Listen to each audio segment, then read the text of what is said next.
Pushpa 2 release అయ్యి grand success దిశగా దూసుకుపోతుంది. అయితే హైదరాబాద్లోని ఆర్టీసీ క్రాస్ రోడ్ వద్ద సంధ్యా థియేటర్లో జరిగిన తొక్కిస్లాట్లో ఓ మహిళ మృతి చెందిన సంగతి తెలిసిందే. అక్కడికి అల్లు అర్జున్ రావడంతో అతన్ని చూడడానికి భారీ ఎత్తున అభిమానులు తరలివచ్చారు. ఒక్కసారిగా తొక్కిసలాట జరిగింది. ఈ నేపథ్యంలో తొక్కిసలాట ఘటన నేపథ్యంలో తెలంగాణ ప్రభుత్వం సంచలన నిర్ణయం తీసుకుంది. ఇక నుంచి కొత్తగా విడుదలయ్యే సినిమాలకు బెనిఫిట్ షోలను అనుమతించమని సినిమాటోగ్రాఫర్ శాఖ మంత్రి కోమటిరెడ్డి వెంకటరెడ్డి అనౌన్స్ చేశారు. దీనిపై మరింత సమాచారాన్ని మా ఫిలిం రిపోర్టర్ అశోక్ అందిస్తారు.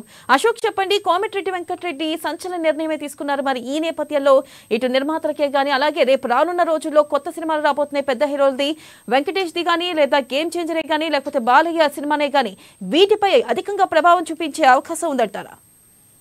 ఖచ్చితంగా వెనెల. యాక్చువల్ గా ప్రస్తుతానికి మనం ఈ స్టార్ సినిమాలు ఎప్పుడు రిలీజ్ అయినా మనం చూస్తున్నాం. గతంలో కూడా కరోనా టైంలో కూడా మనం అనేక సినిమాలు చూసాం. త్రిబుల్ ఆర్ లాంటి సినిమాలు, తర్వాత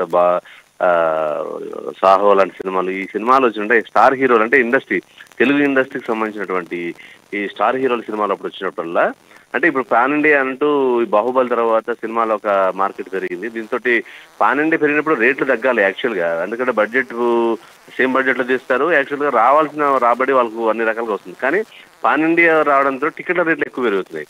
ముఖ్యంగా సినీ అభిమానులు మాత్రం ఒక రకంగా దోచుకుంటున్నారు అనేది కూడా చెప్పాలి. దోచుకోవడం పక్క పెడితే ప్రాణాలు కూడా కోల్పోతున్నటువంటి పరిస్థితి.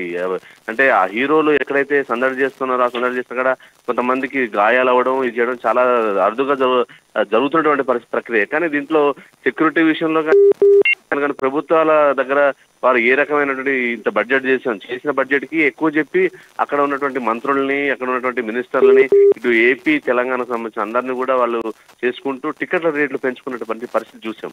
అంటే 1% అంటే 10% పెంచిన అనుకోవచ్చు, కానీ దాదాపు 50 నుంచి 100% పెరిగే. మొన్న పుష్పకి 800 రూపాయల టికెట్ ఒక సింగిల్ థియేటర్లో, అంటే మల్టీప్లెక్స్ 1200 నుంచి, అంటే వాళ్ళు జిఎస్టీ అంటే పన్నుతో సహా దాదాపు 1500 నుంచి 2000 రూపాయల టికెట్ బెనిఫిట్ షో తీసుకున్నారు. కొన్ని బెనిఫిట్ షో తీసుకున్నప్పుడు రేవతి అనే మహిళ చనిపోవడం చూసాము.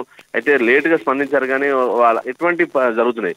ఈ బెనిఫిట్ షోస్ ని ఈ పుష్ప 2 కూడా కన్నడలో చేస్తే అక్కడ ఉన్నటువంటి మీరు అక్కడ గవర్నమెంట్ కూడా దాన్ని రద్దు చేసింది, బెనిఫిట్ షో లేదని.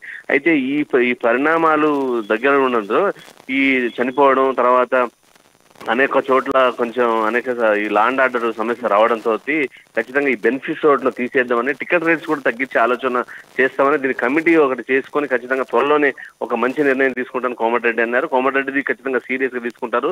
ఎందుకంటే ఈ యొక్క వార్త ఇక్కడ ఫెయిల్యూర్, అంటే పోలీసులు ఫెయిల్యూర్ అనేది వార్త, ప్రభుత్వం అక్కడ ఫెయిల్యూర్ అనేది ఎక్కువ వార్తలు రావడం, అంటే చర్చ జరగడంతో కొంత వాళ్ళు దీనిపై చాలా సీరియస్ గా ఉన్నారు. ఖచ్చితంగా బెనిఫిట్ షోలను రద్దు చేయాలని, తర్వాత టికెట్ రేట్స్ కూడా మామూలుగా ఉంచాలని ఒక ప్రయత్నం చేస్తున్నారు.